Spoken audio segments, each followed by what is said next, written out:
എല്ലാ വിഭാഗങ്ങളുമായുള്ള ചർച്ചയ്ക്ക് ശേഷം പുതിയ മദ്യനയം ഉടൻ ആവിഷ്കരിക്കുമെന്ന് എക്സൈസ് മന്ത്രി എം ലിജു. എക്സൈസ് വകുപ്പിനെ ആധുനിക എൻഫോഴ്സ്മെന്റ് ഏജൻസിയാക്കുമെന്നും മന്ത്രി പറഞ്ഞു.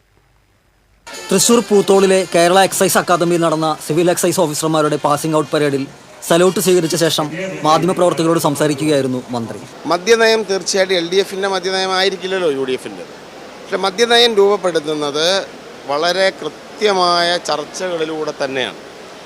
സമൂഹത്തിലെ മദ്യവിരുദ്ധ സമിതികൾ അല്ലെങ്കിൽ ലഹരി വിരുദ്ധ പ്രവർത്തനം നടത്തുന്നവരുമായിട്ടുള്ള ചർച്ച. ഇപ്പോൾ എക്സൈസ് ഉദ്യോഗസ്ഥന്മാർ ഞാൻ സംസാരിച്ചുകൊണ്ടിരിക്കുന്നു. അവരുടെ എല്ലാ ഫീഡ്ബാക്കുകൾ ആവശ്യപ്പെട്ടിട്ടുണ്ട്, ലഭിച്ചുകൊണ്ടിരിക്കുന്നു. മദ്യവർജന ലഹരി വിരുദ്ധ സംവിധാനങ്ങൾ, സാമുദായിക സംഘടനകൾ, അതോടൊപ്പം ഇതിലെ സ്റ്റേക്ക് ഹോൾഡേഴ്സായി നിൽക്കുന്ന ഹോട്ടൽ, റെസ്റ്റോറൻറ്റ്, ബാർ ഉടമകൾ അല്ലെങ്കിൽ അത്തരത്തിലുള്ള മേഖലയിൽ പ്രവർത്തിക്കുന്ന തൊഴിലാളികൾ എല്ലാവരുമായി ചർച്ച നടത്തി കേരളത്തിൽ ലഹരിയെ സംബന്ധിച്ച് സീറോ ടോളറൻസ് സമ്പൂർണ്ണമായി എലിമിനേറ്റ് ചെയ്യുക എന്നുള്ളത് തന്നെയാണ്. ഞാൻ പൂർത്തീകരിക്കട്ടെ.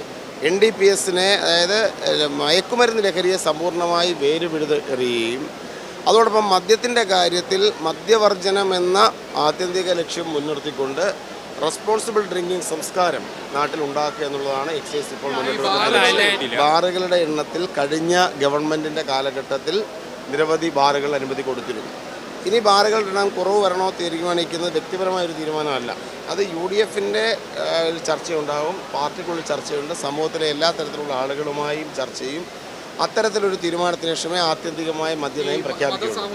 സംസ്ഥാനത്തെ ലഹരിമുക്തമാക്കാനുള്ള സമഗ്രമായ പ്രവർത്തന പദ്ധതി ആവിഷ്കരിച്ച് നടപ്പാക്കും. പരിവർത്തനത്തിന്റെ കൃത്യമായ ദിശാസൂചി അടിസ്ഥാനമാക്കി എക്സൈസ് വകുപ്പിനെ ആധുനികവൽക്കരിക്കും. എക്സൈസ് സേനയുടെ അംഗബലം വർദ്ധിപ്പിച്ചും വിജിലൻസ് വിഭാഗത്തെ ശക്തിപ്പെടുത്തിയും കേസുകളിൽ സംഭവിക്കുന്ന ന്യൂനതകൾ പരിഹരിക്കാനായി കെമിക്കൽ ലബോറട്ടറി സ്ഥാപിച്ചും എക്സൈസ് വകുപ്പിനെ ആധുനിക എൻഫോഴ്സ്മെന്റ് ഏജൻസിയാക്കി പരിവർത്തനം ചെയ്യും.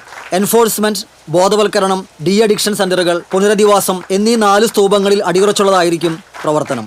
വിമുക്തി മിഷന്റെ പ്രവർത്തനങ്ങൾ ഓരോ കുടുംബത്തിലും എത്തിക്കുന്ന തരത്തിലുള്ള പ്രവർത്തന ശൃംഖല സൃഷ്ടിക്കും. സമൂഹത്തെ ലക്ഷ്യമാക്കി മുൻ സർക്കാരിനേക്കാൾ വ്യത്യസ്തമായുള്ള മദ്യനയം എല്ലാ വിഭാഗങ്ങളുമായുള്ള ചർച്ചയ്ക്ക് ശേഷം ആവിഷ്കരിക്കുമെന്നും മന്ത്രി പറഞ്ഞു.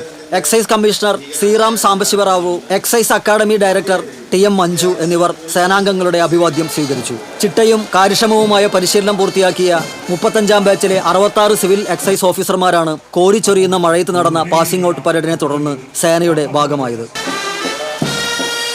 ശ്രീ M. മിഥുൻ നായർ നയിക്കുന്ന സിവിൽ എക്സൈസ് ഓഫീസർമാരുടെ 1ാമത്തെ പ്ലട്ടൂണാണ്.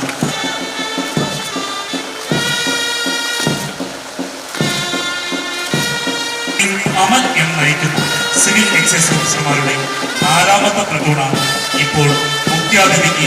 ലോക പരിസ്ഥിതി ദിനാചരണത്തിന്റെ ജില്ലാതല ഉദ്ഘാടനം എക്സൈസ് അക്കാദമി കോമ്പൗണ്ടിൽ ഫലവൃക്ഷ തൈകൾ നട്ട് മന്ത്രി നിർവഹിച്ചു. TCV തൃശൂർ.